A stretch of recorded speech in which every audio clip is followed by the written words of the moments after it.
پاشا چرا او یک نامه را نخواندی ها؟ اقا مهم نیست سرورم. چرا؟ سرورم یک دیوانه ادعا کرده که شما قرضدار او هستین. او را به قصر خواستم و یک مقدار پیسه برش دادم، اما قصر را ترک نمیکنه. او آدم مال کجاست؟ در قصر است سرورم. پیش ما بخواهش. امرتان به جای میشه. همیالی او مرد به اینجا راهنمایی کنین.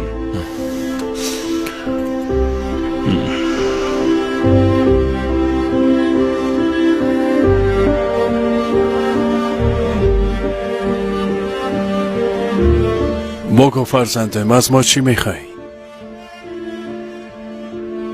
سرورم شما از ما قرضدار هستین. تو به خدایا. ما چی وقت از تو قرض گرفتیم فرزندی؟ سرورم ما به تجارت مشغول بودم اما ورشکست شدم. بسیار قرضدار شده بودم. سرورم هر شب به درگاه الله دعا میکردم. فرزندم اقاشی روی نکو، اصل منظور به سلطان بگو. اما قسمه که گفتم هر شب به درگاه الله دعا میکردم. یک شب در خوابم پیامبر صلی الله علیه و سلم دیدم که صلی الله علیه و سلم صلی الله علیه و سلم به ما گفت که به امید ما بگو. او هر شب با صلوات و درود از ما یاد میکرد اما دیشب ما را فراموش کرد. گفت نزد امید ما برو و حاجتت از او بخواه.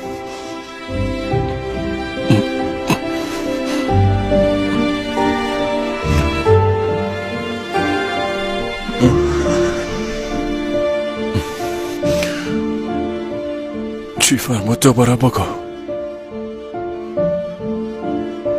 پیش امید ما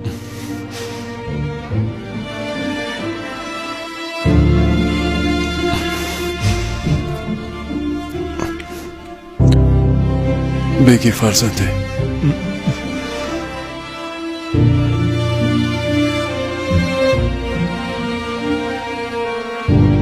میشه دوباره بگی چی فرمود؟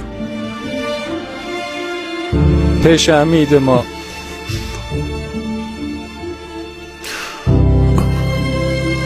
بگی فرزنده.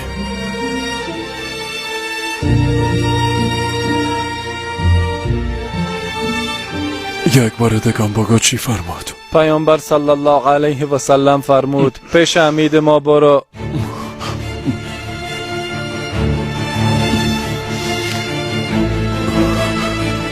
بگی.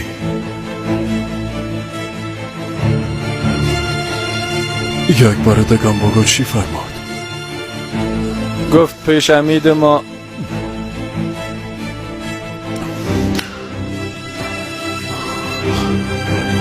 بگی فرزنده. فرزندم اما قبرت کافی نیست. کافی است پاشا، با این پول میتونم قرض ما بپردازم.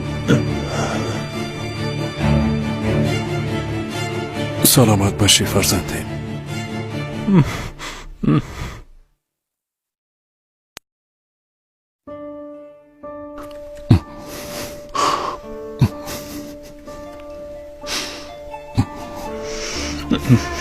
سرورم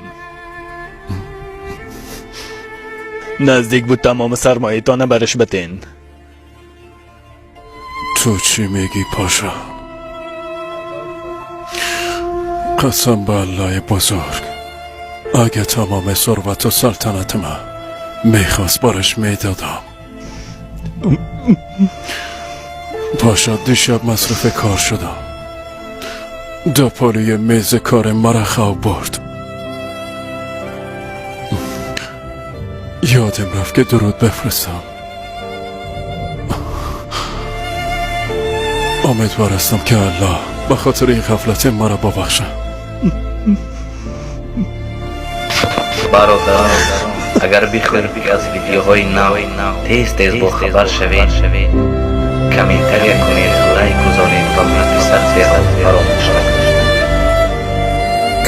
کانال فیروز پرنده، کانال دل شماست.